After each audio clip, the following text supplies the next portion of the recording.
Alors, bienvenue dans l'émission Derrière le comptoir, épisode 1. On a décidé de vous partager un peu avec vous les backstage de Savane et Mousson. Qu'est-ce qui se passe vraiment derrière, sans tabou, sans filtre. On va essayer de vous faire entrer dans notre intimité. Donc là, on se trouve dans notre restaurant de Saint-Maur-des-Fossés. On voulait vraiment commencer cette série de vidéos ici, à Saint-Maur-des-Fossés, là où tout a commencé. C'est vrai que sur les réseaux sociaux, notamment sur Instagram et LinkedIn, on voit que tout se passe bien. C'est vrai qu'il y a des choses bien qui nous arrivent. Par exemple, sur LinkedIn, on a entamé depuis septembre une stratégie de personal branding où on essaye vraiment de poster très régulièrement avec Aïssata. Et en fait, c'est vrai que LinkedIn, on l'avait beaucoup sous-estimé pendant un moment. On n'y croyait pas trop. Parce que nous, on se disait que en fait, quand on vend de la nourriture, notre cible est sur Instagram. Mais aujourd'hui, les gens ils sont de plus en plus attachés à connaître qui sont les personnes derrière les marques qu'ils consomment, qu'ils achètent. Et du coup, grâce au personal branding de LinkedIn, on a pu avoir pas mal d'opportunités. Par exemple, je suis intervenu dans une école pour faire un partage de mon parcours et aussi essayer de répondre aux questions des étudiants qui voulaient savoir comment ça se passait d'être entrepreneur et plus particulièrement entrepreneur dans la food. Ouais, moi aussi, j'ai eu l'occasion, du coup, j'ai été contactée par un prof d'entrepreneuriat au Sénégal, donc j'ai donné mon premier cours en ligne en Afrique. Ça m'a énormément touchée. Je me suis dit, waouh, c'est quand même impressionnant, du coup, la puissance de LinkedIn. J'ai été aussi contactée pour faire partie d'une association qui s'appelle Puissance de Femmes, qui met en avant les femmes. Et aussi, on va avoir une exposition le 8 mars au musée d'Orsay, et donc j'ai hâte. Sur LinkedIn aussi, on met nos passages télé, par exemple. Ouais, c'est nos passages télé. Aïssata a été passée plusieurs fois. Moi, j'ai fait mon premier passage télé sur France 24. Mais on est aussi passé sur TV5 Monde. On a été aussi invité à la radio. Sur RFI. On a été invité sur RFI exactement, où c'était un peu compliqué pour nous parce que du coup c'était vraiment pour ou contre la fusion, et du coup il fallait vraiment défendre le pourquoi on avait créé Savane et Mousson, et aussi on a dû défendre Savane et Mousson contre ses détracteurs, n'est-ce pas, chef Anto? Alors du coup, comme je vous l'ai dit, on a l'impression que tout se passe bien, que tout est rose, qu'on est en train de péter le score, mais il y a beaucoup de problèmes. Et du coup, qu'est-ce qui se cache derrière le comptoir de Savane et Mousson? Alors derrière le comptoir, qu'est-ce qui se passe? Déjà, ça nous demande énormément de travail. Oui, il y a des défis au quotidien, forcément. Déjà, c'est sur l'organisation de la production. Le brunch, c'est des nouveaux process. C'est que pour un jour, c'est-à-dire que c'est pas comme la carte du restaurant où, entre guillemets, les produits ont une DLC qui dure plusieurs jours. Le brunch, c'est du one shot. C'est des produits qu'on peut pas forcément servir le lendemain. Du coup, soit comme on aime bien ce qu'on fait, on le mange nous, on partage avec nos équipes, avec nos amis, mais du coup, il faut vraiment essayer de calibrer les quantités pour pas qu'il y ait du reste. On est un peu aussi victime de notre succès sur des produits, par exemple, comme les pastels. Les pastels, c'est un produit qui est assez chronophage. On fait tout à la main, on fait la farce maison, on roule les trucs à la main. Aujourd'hui, les pastels, on a des équipes au laboratoire qui font pratiquement que ça, que des pastels. Alors que finalement, ça représente 3 entrées à la carte: pastel poulet, pastel thon, pastel bœuf. On est souvent en rupture et ça nous frustre, nous. On se dit, c'est difficile, on n'arrive pas à assurer le volume de production. Donc là, au niveau de la production, on est très limité. Limité en plus parce qu'on vient d'apprendre une triste nouvelle du coup de notre chef cuisinier qui a malheureusement eu un décès, donc il devait se rendre en Chine. Et donc lui, il réalisait quand même beaucoup d'heures au laboratoire. Là, du coup, ils sont plus que 2,5. Il n'y a pas que lui, en fait, on a aussi notre responsable traiteur, du coup Mylène, qu'on salue, qui elle aussi avait prévu de se faire opérer la main, mais qui est partie en arrêt 1 mois plus tôt que prévu. Du coup, heureusement qu'on peut compter sur nos équipes. On a par exemple Mylène qui continue, même si elle est en arrêt maladie, essayer de staffer les équipes. On est persuadé que si on arrive à traverser cette crise, entre guillemets, même si c'est pas une crise, ça arrive des arrêts maladie, mais 2 en même temps qui arrivent si soudainement, c'est vrai que c'était pas facile à gérer, et on va s'en sortir. On parlait du défi de la production, mais il y a aussi le défi des équipes support, parce que Savane et Mousson, donc il y a des personnes qui sont en cuisine, aux opérations, au service, etc., mais aussi des personnes qui sont en support, et malheureusement on a dû se séparer d'une des personnes du coup, qui était en communication, se séparer un peu brutalement parce que du jour au lendemain elle est plus revenue. Ce qui était compliqué, c'est que ça s'ajoutait du coup aux deux personnes qui étaient absentes, c'est-à-dire qu'il nous manquait 80 heures sur les opérations, il nous manquait quasiment 25 heures sur la communication. Quand on avait fait la rentrée, on avait fait une réunion avec toutes les équipes, on avait expliqué à chaque pôle les tenants et les aboutissants de leur rôle dans l'entreprise, les objectifs qu'on avait pour 2023. On a essayé de faire les choses bien, quoi, comme comme une grande entreprise. Mais du coup, le fait qu'on ait des soldats à terre comme ça en cours de route, en plein... Ouais, donc pour vous expliquer, on était là, on était en mode ouais, 2023 c'est notre année, on va tout casser, nan, nan, nan. Tout le monde était là en mode ouais. On a couru et on est tombé. Waouh, enfin quand même. On s'est pris des branches par tête, on s'est pris des branches comme ça. On n'est pas tombé, c'est vrai. On a failli tomber, tu vois. Là ça va, on sort un peu plus la tête de l'eau, mais franchement c'était pas facile. Donc malgré tout ce qu'on peut voir sur les réseaux sociaux, honnêtement, la gestion au quotidien du coup d'une équipe de quasiment 20 personnes, c'est vraiment pas facile. Alors que pourtant, on essaye vraiment de mettre en place des process qu'il faut que les équipes tiennent. Par exemple, que ce soit les plannings de publication sur les réseaux sociaux, mais même sur les opérations. Par exemple, on a plein entre guillemets, de disputes avec les copropriétés des différents sites qu'on est. Tiens, parlons-en, les gens, ils ne respectent pas les process qu'on met en place. Alors qu'on les imprime, on les affiche, on leur met sur Notion, comme ça ils ont tous accès, on leur répète, la manager leur répète, nous on leur répète. Par exemple, des trucs tout bêtes comme plier les cartons, pour pas que ça prenne trop de place dans les poubelles et que les autres habitants du bâtiment puissent jeter leurs cartons aussi. Et les gens ne le font pas, alors qu'on leur demande pourquoi ils ne le font pas, ils disent qu'ils n'ont pas le temps, etc.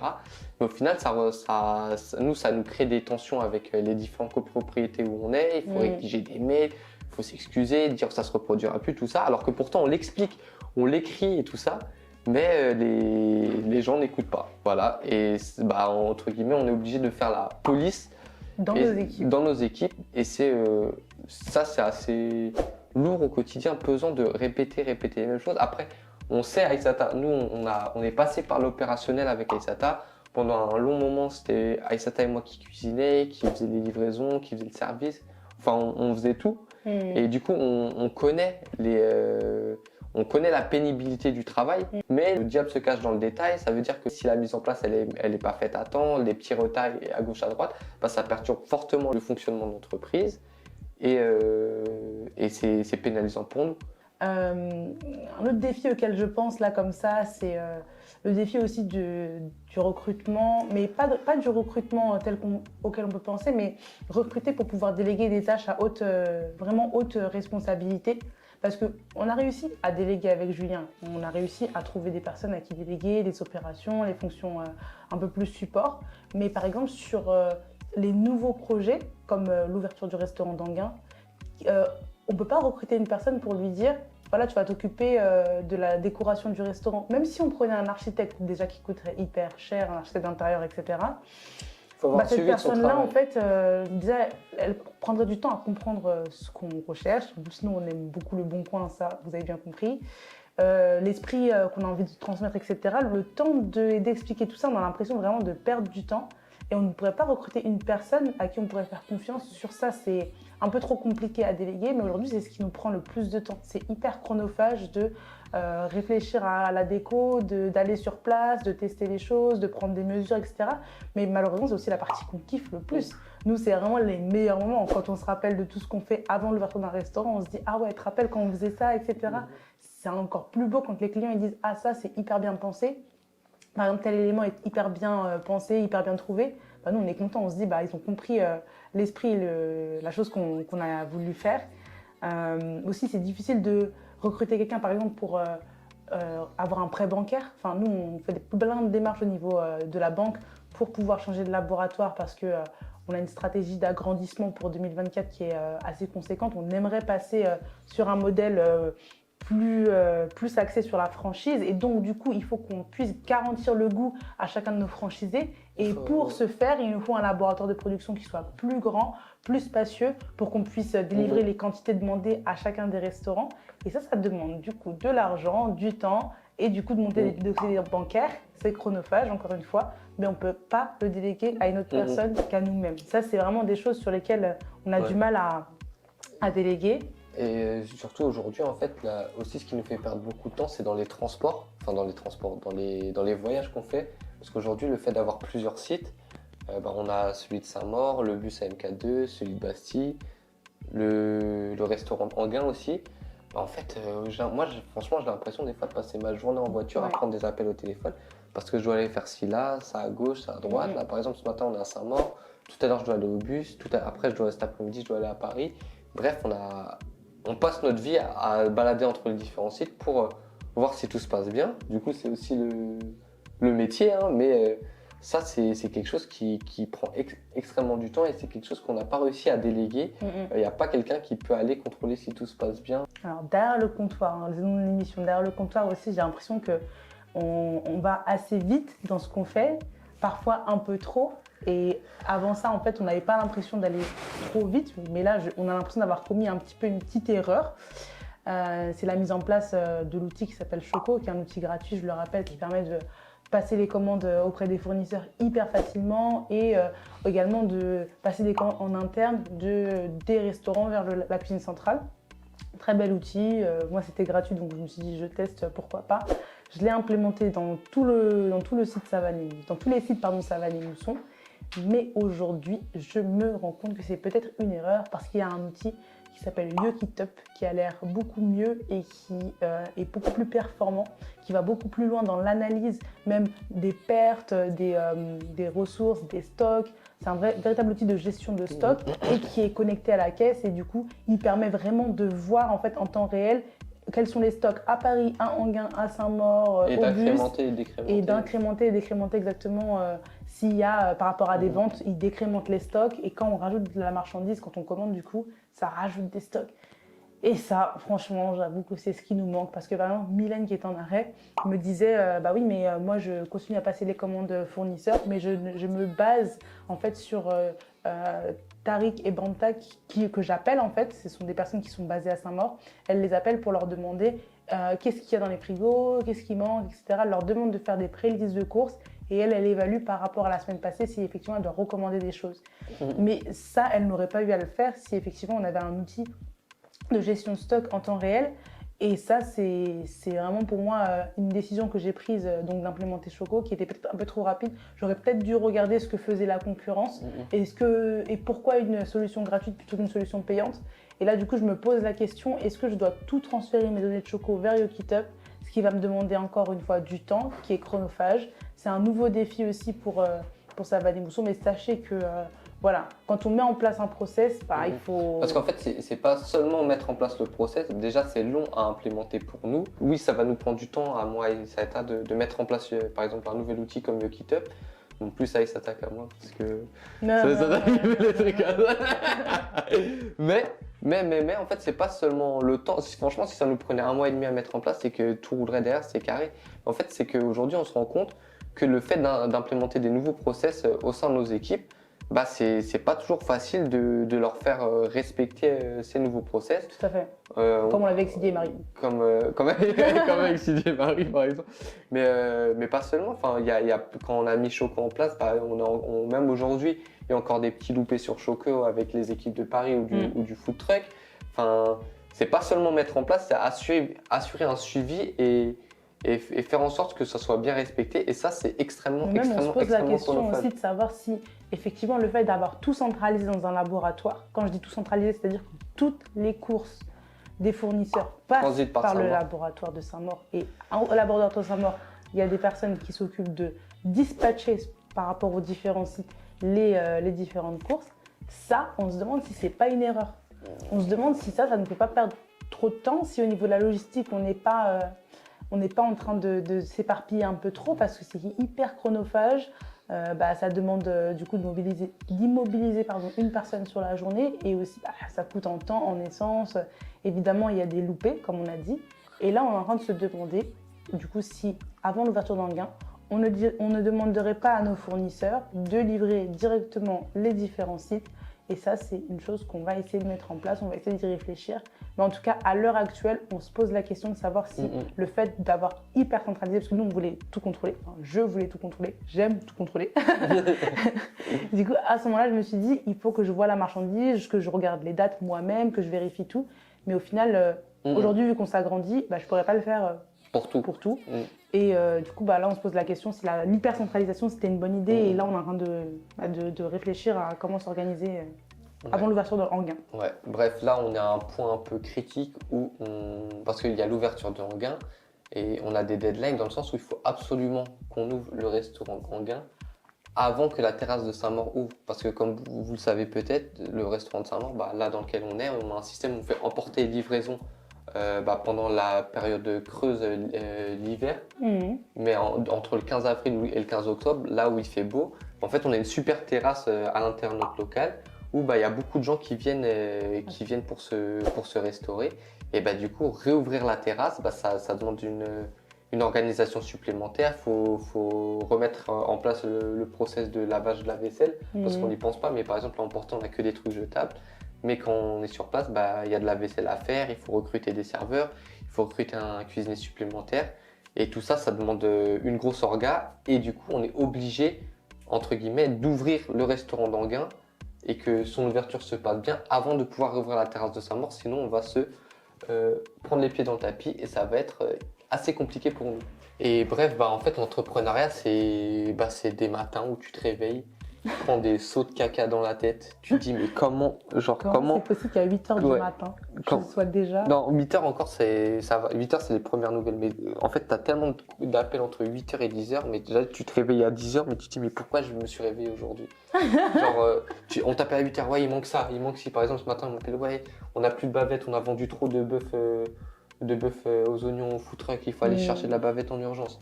Ouais, il n'y a plus ça, il n'y a plus ci, il n'y a plus ça, oui, il faut aller faire ci, il faut aller faire ça. Bref, le matin, tu te réveilles, tu dis oui. Telle personne est absente, oui.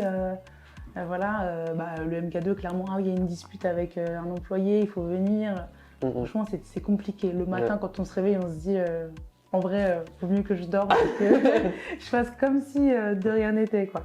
Mais oui, c'est l'entrepreneuriat, c'est ça. Hein. Ouais, c'est des moments de doute. Là, comme là, on est en train de partager avec vous. Mais il faut savoir que l'entrepreneuriat, c'est les montagnes russes, quoi. Là, en fait, à chaque fois qu'on est bas comme ça avec les 7 ans, on est par terre, on se dit mais putain, mais est-ce qu'on a pris les bonnes décisions et tout? Ouais, à chaque fois qu'on est down, on me dit non mais t'inquiète. Ça va aller. Et quand ça remonte à une vitesse et à un niveau d'excitation qui fait que, en fait, c'est une drogue. Hein. En fait, c'est pour ces moments-là qu'on arrive à se serrer les dents pendant les moments.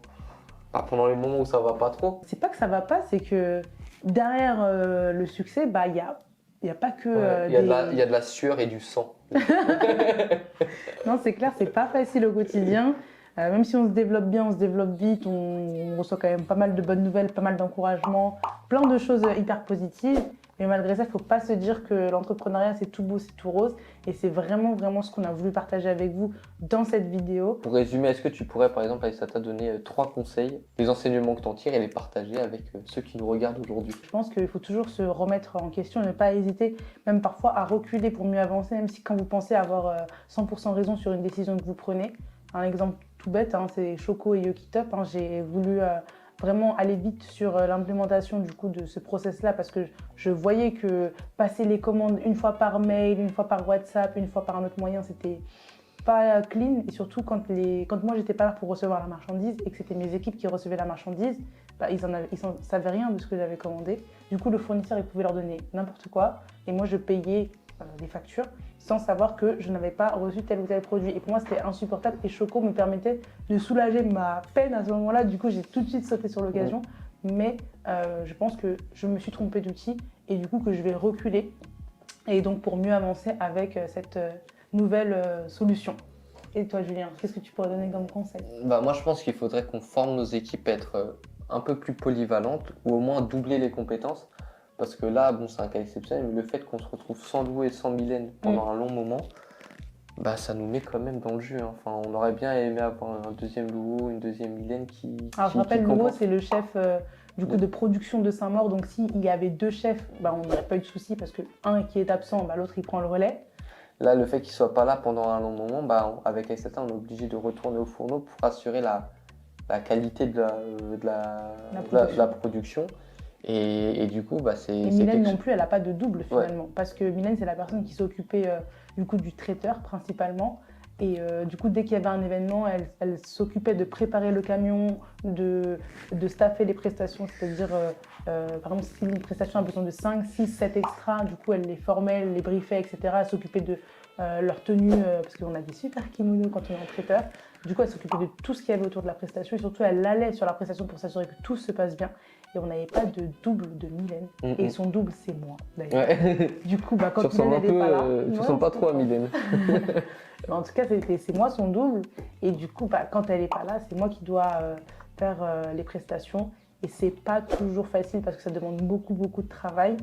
Et voilà, donc il faut, ouais, comme tu as dit, doubler les compétences, mon conseil. Ouais. Et le troisième conseil qu'on pourrait donner, je pense, c'est sur les RH. C'est vraiment pas quelque chose à négliger.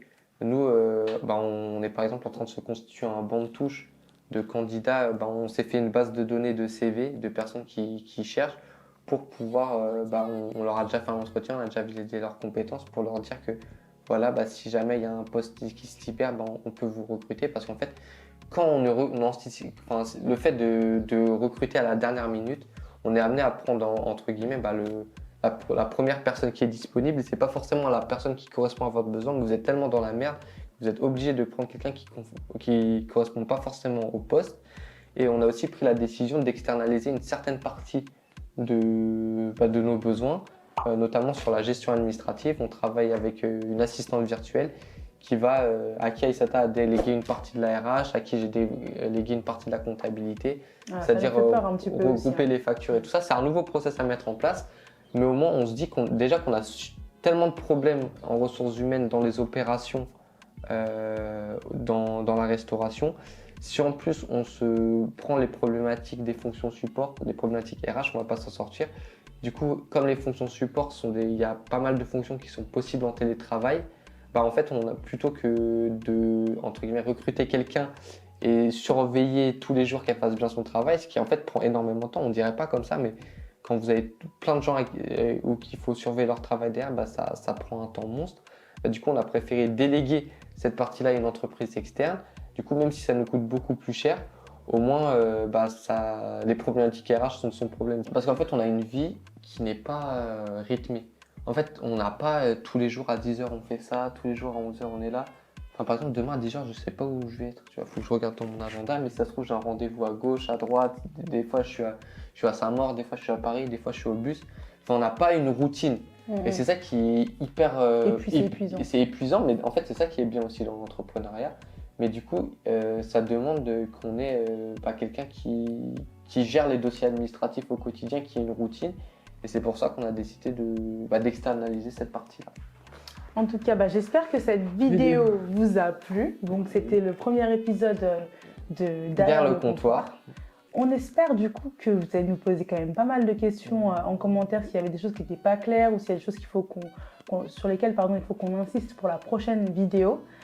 N'hésitez pas aussi à nous contacter sur Instagram, Facebook, LinkedIn, TikTok et à liker cette vidéo et à la partager à d'autres entrepreneurs qui et à s'abonner à notre chaîne. À s'abonner à notre chaîne. Alors là, on va lui retirer la cloche.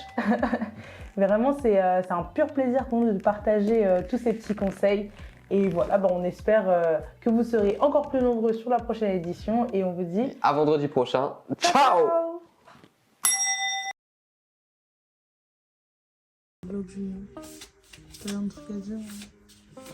On dépose les tickets restaurants, on est en retard. Bah là, on compte les tickets restaurants pour 2022 parce qu'on les a pas déposés. Enfin, une partie. Comme on a 3 sociétés, il faut faire des petits tas pour savoir dans quoi on met quelle société. Comme on est des sgegs, on mélange tout. Et c'est moi qui me tape ça parce que la dernière fois qu'elle s'est s'en occuper, c'était n'importe quoi. N'importe quoi, ils tapent. Il y a Toupa et Sahel qui font leur vie. Ah, les bébés. Où les bébés? Où les bébés? Où tout va? Il a bien grandi. Moi, je bosse un peu sur la miniature de la vidéo YouTube. Je trouve que la miniature, elle est pas top. Je trouve que le fond noir, c'est pas ouf. On va essayer de travailler un truc un peu mieux. On va voir ce que ça va donner. Voilà. Et aussi, j'intègre un nouvel employé. Du coup, je suis en train de renseigner un peu tout ça.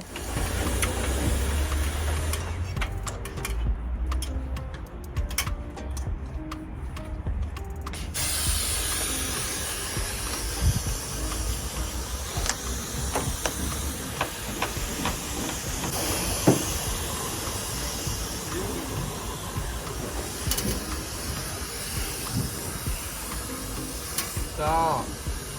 Alors, on finit la petite visite du soir dans le restaurant d'Anguin qui va bientôt ouvrir ses portes. Je présente la vidéo à Katia parce que là, c'est la cuisine, c'est la pièce maîtresse. Elle aime la lumière et du coup, il y aura elle est ici. Ah, la cuisine, elle est cool alors. Mais là, vraiment, il faut mettre les plats. Mais il veut mettre les plats partout en fait. Bah oui. Là, il n'y a pas de rush. Katia, non seulement ça, en plus, les serveurs, ils rentrent plus dans la cuisine. Nous avons un passe-plat, un passe-chaud. Ici, les serveurs, ils rentrent dans la cuisine. Ferme ça, Maria. Il y a une imprimante ticket pour les cuisiniers. Du coup, il y aura la responsable, 3 serveurs, hôtesse d'accueil. Ouais. C'est là, ils rentrent. Oh, il y a des chiens. Il y a des chiens. Oh, les chiens. Et évidemment, les chiens. Qui nous suivent. 20h34, tête de cul. Je suis en train de bosser parce que aujourd'hui en fait j'ai eu des rendez-vous un peu partout. J'ai avancé sur le restaurant de Anguin, on avance bien. J'ai posé le néon, voilà. J'ai été aussi dans un magasin qui était à Rungis. J'ai fait plus d'1 heure de route pour aller dans un magasin de plantes artificielles. J'ai rencontré un mec trop cool et il me conseille en fait sur la décoration intérieure du resto ou pour l'intérieur. Ils nous ont pas encore fait de devis, mais le mec il avait l'air de dire que ça allait coûter entre 5 000 et 7 000 euros pour les plantes artificielles. Mais en même temps je me dis que vu que ce sont des plantes artificielles, ça va durer dans le temps, il n'y a pas d'entretien, etc. Donc c'est un investissement, oui, mais c'est un investissement entre guillemets dans le temps, donc ça va. Je traite les mails du coup du jour. Comme vous pouvez le voir, il y a 4000 mails non lus dans ma boîte mail. Franchement, on est tellement en train de courir partout, on est tellement tout le temps sur le terrain, tellement en train d'essayer de faire en sorte que le projet il avance, qu'on a du mal à suivre tous nos mails et c'est pour ça qu'on a pris une assistante de direction. On a pris une assistante virtuelle qui traite nos mails et qui nous fait remonter en fait toutes les urgences. À côté de ça, j'ai des chiens qui ont beaucoup de chance. Voilà, comment les chiens ont de la chance. Ils se sont endormis. Voilà, eux, ils n'ont aucun problème. L'émission dans laquelle on est passé, regarde la tête de Julien. Donc elle nous a envoyé l'émission dans laquelle on est passé. Ça me fait hyper plaisir.